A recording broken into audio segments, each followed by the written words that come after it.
Olá, bom dia, graça e paz, Deus te abençoe em nome de Jesus, Deus abençoe a tua casa nesta manhã de terça-feira, dia 3 de setembro.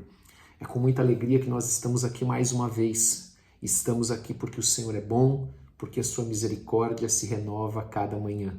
Amém? Aleluia. Eu quero te convidar a abrir aí a tua Bíblia em Gálatas capítulo 1, o verso de número 10. Enquanto você encontra, nós vamos orar. Pai, em nome de Jesus Cristo, eu quero te agradecer por esse dia, te dar toda a honra, toda a glória, todo o louvor, em nome de Jesus. Nós nos prostramos aos teus pés, pedimos perdão pelos nossos pecados e te pedimos, Senhor, perdoa-nos, assim como nós perdoamos aqueles que nos têm ofendido. Nós te pedimos também, Senhor, o entendimento da tua palavra, por meio do teu Espírito Santo, em nome de Jesus. Amém. Glória a Deus. Você já deve ter aberto aí, Gálatas capítulo 1, verso de número 10. Nós ontem vimos que Paulo estava falando sobre aqueles homens que pregavam um suposto evangelho, que na verdade não era o evangelho do nosso Senhor Jesus Cristo. E ele inclusive alerta que mesmo que um anjo ou ele mesmo viesse trazendo um outro evangelho, que não aquele que eles já haviam recebido por meio do ministério de Paulo, o evangelho das boas novas, eles não deveriam dar ouvidos, não deveriam escutar. Falamos um pouco sobre isso ontem e hoje nós vamos ver que Paulo continua falando sobre essa importância de nós conhecermos as Escrituras, conhecermos e praticarmos, claro, mas ter o conhecimento das Escrituras para não sermos enganados. Amém? Para não sermos enganados com ideias novas, com pensamentos novos que parecem, mas não são procedentes do Senhor. Amém? A palavra de Deus é a nossa bússola, é o nosso norte. Nós não podemos nos afastar dela. Então, no versículo de número 10, Paulo, depois de chamar a atenção deles para que não estivessem ali ouvindo, amém? Outro evangelho, dizendo, olha, se alguém prega outro evangelho, não ouça. Ele então diz, porventura procuro eu agora o favor dos homens ou de Deus? Nós precisamos lembrar que Paulo era uma pessoa que tinha uma notoriedade entre os judeus, entre os fariseus, ele se destacava entre os fariseus do seu tempo, ele inclusive vai falar sobre isso nesse mesmo texto. Ele era o principal discípulo do rabino mais importante daquele tempo, que era Gamaliel. Então ele tinha uma notoriedade e quando ele encontra Jesus no caminho de Damasco, quando ele tem aquele encontro e se converte, ele sacrifica tudo o que ele tinha. Ele entrega tudo o que ele tinha para servir o Senhor Jesus Cristo. Ali, amados, ele que antes um homem bem visto, com carta branca do sumo sacerdote para fazer aquilo que ele tivesse que fazer para perseguir os cristãos. Ele agora, de perseguidor, ele se torna perseguido. Então é alguém que, quando encontrou Jesus, a sua vida mudou radicalmente.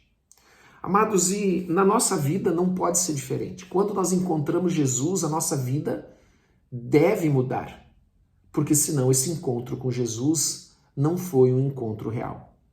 A nossa vida deve mudar, e quando eu falo deve mudar, o que deve acontecer? A nossa conta no banco deve ficar cheia de dinheiro, por exemplo, da noite para o dia? Não. O que muda é o nosso coração, é a maneira como nós pensávamos antes. Os valores que nós tínhamos antes não são mais os mesmos. Nós já não damos mais tanta importância, tanto valor às coisas que nós dávamos antes quando não conhecíamos a Cristo. Porque quando Cristo entra na vida de um homem, de uma mulher, a sua vida é radicalmente transformada. Amém? E ele então diz assim no versículo 10, porventura procuro eu agora o favor de homens ou de Deus, ou procuro agradar a homens? Se agradaste ainda a homens, não seria servo de Cristo. Então ele dá com esta clareza, melhor dizendo, de que você não pode querer agradar a Deus e agradar aos homens. Ou você vai agradar a um ou você vai agradar aos outros. Amém? Você vai aprender na vida cristã, nós aprendemos a o sacrifício, a renúncia, às vezes a ser mal interpretado por um chamado, por uma direção que Deus dá. Mas amém, amados, nós temos que agradar a Deus, não temos que agradar a homens, amém? Em nome de Jesus, com certeza aqueles judeus, nenhum deles ficou satisfeito. Todos passaram a perseguir Paulo. Versículo 11, faço-vos, porém, saber, irmãos, que o evangelho por mim anunciado não é segundo o homem. Porque, versículo 12, porque eu não recebi nem o aprendi de homem algum, mas mediante revelação de Jesus Cristo. E aqui é importante nós entendermos que o evangelho que Paulo pregava, ele não era de origem humana. O que ele quer dizer com isso? Ele quer dizer que a ênfase aqui que Paulo está falando no versículo 11 e 12 está nas tradições rabínicas dos judeus daquele tempo, das suas leis que tinham uma ênfase muito grande nessas tradições. Então, muitos não chegavam nem a estudar as escrituras, mas muitos apenas se baseavam na interpretação dos rabinos a respeito da lei. Então, muitas vezes essas tradições elas contradiziam as escrituras, mas todos aqueles judeus eles entendiam ela como certas, como vindas de Deus, e não era. Então Paulo ele está dizendo aqui que ele recebeu do próprio Senhor Jesus Cristo o evangelho das boas novas para ensinar. Não foi de um homem, de uma tradição que ele recebeu, da tradição de alguém, dos ensinos de alguém, mas do próprio Senhor Jesus Cristo. O que para nós hoje é nós recebermos o ensino de acordo com a palavra de Deus, a Bíblia. Amém? Este deve ser o nosso padrão, esta deve ser aqui a nossa, vamos dizer, a nossa bússola, como eu disse antes, para seguir a palavra de Deus, para fazer a vontade de Deus. E Paulo, então, quando teve esse encontro com Jesus, a vida dele foi transformada. Ele, então, entendeu que todas aquelas tradições que ele recebeu não tinham valor algum. No versículo 13, então, ele diz, porque ouviste qual foi o meu proceder outrora no judaísmo, como eu falei no início, ele era um judeu reconhecido, um fariseu reconhecido, como sobremaneira perseguia eu a igreja de Deus e a devastava. Então aqui, amados, ele também continua falando sobre esse sistema que ele vivia nesse sistema religioso judaico, que tem como base essa interpretação, essas tradições rabínicas, e que não estão fundamentadas nos textos do Antigo Testamento. Não estão fundamentadas na palavra de Deus, mas na interpretação de homens. E essas tradições, às vezes, amados, elas têm a mesma ou maior importância para eles do que a própria lei, do que a própria Torá, do que a própria lei dada por Deus a Moisés no Monte Sinai. Então ele continua dizendo aqui no versículo 14, na minha nação, quanto ao judaísmo, avantajava-me a muitos da minha idade, como falamos aqui no início, sendo extremamente zeloso das tradições dos meus pais. Então esse extremamente zeloso fazia com que ele inclusive perseguisse os judeus, os cristãos, perseguia de cidade em cidade. E essa tradição dos seus pais, amados, fala sobre essas tradições recebidas e que elas tinham a mesma, como eu falei antes, ou maior até autoridade do que a própria lei, do que a própria Torá. Quando, porém, ao que me separou antes de eu nascer e me chamou pela sua graça, aprouve revelar seu Filho em mim, para que eu o pregasse entre os gentios, sem detença, não consultei carne e sangue. Nem subi a Jerusalém para os que já eram apóstolos antes de mim, mas parti para as regiões da Arábia e voltei outra vez para Damasco. É interessante esta epístola de Paulo aos Gálatas, porque ele fala um pouco da sua história também. Fala aqui, por exemplo, do seu chamado no caminho de Damasco, que nós já falamos. Fala dessa revelação que ele recebeu. Essa revelação nada mais é do que a conversão, quando ele recebe vida, quando ele recebe luz, quando ele recebe fé. Amém? Isso é a revelação que ele teve no caminho de Damasco. Um encontro com Jesus que transformou a sua vida. Então, amados, um encontro com Jesus, ele transforma as nossas vidas. Amém? Um homem que perseguia, agora não persegue mais. Um homem que era perseguidor, agora se sacrifica e agora ele se torna perseguido do próprio sistema que ele servia antes. Também fala aqui, amados, desse chamado de Paulo para pregar a palavra para os gentios. E esse você sabe que era o modo dele, ele ia de cidade em cidade. Primeiro ele entrava na sinagoga, pregava aos judeus na sinagoga, e então ele era expulso da sinagoga, e ele então pregava aos gentios daquela cidade. E posteriormente era expulso da cidade, e ele tinha que sair dali e ir para outra cidade. Ele então agia da mesma maneira, mas ele sempre deixava uma nova igreja por cada lugar que ele passava. Outra coisa importante que nós lemos aqui, que ele não foi para Jerusalém para ser instruído pelos apóstolos no que ele teve esse encontro. Ele não foi lá pedir esclarecimento do que ele deveria fazer, mas ele foi para um lugar deserto, para um lugar despovoado, e ficou ali 3 anos. 3 anos naquele local.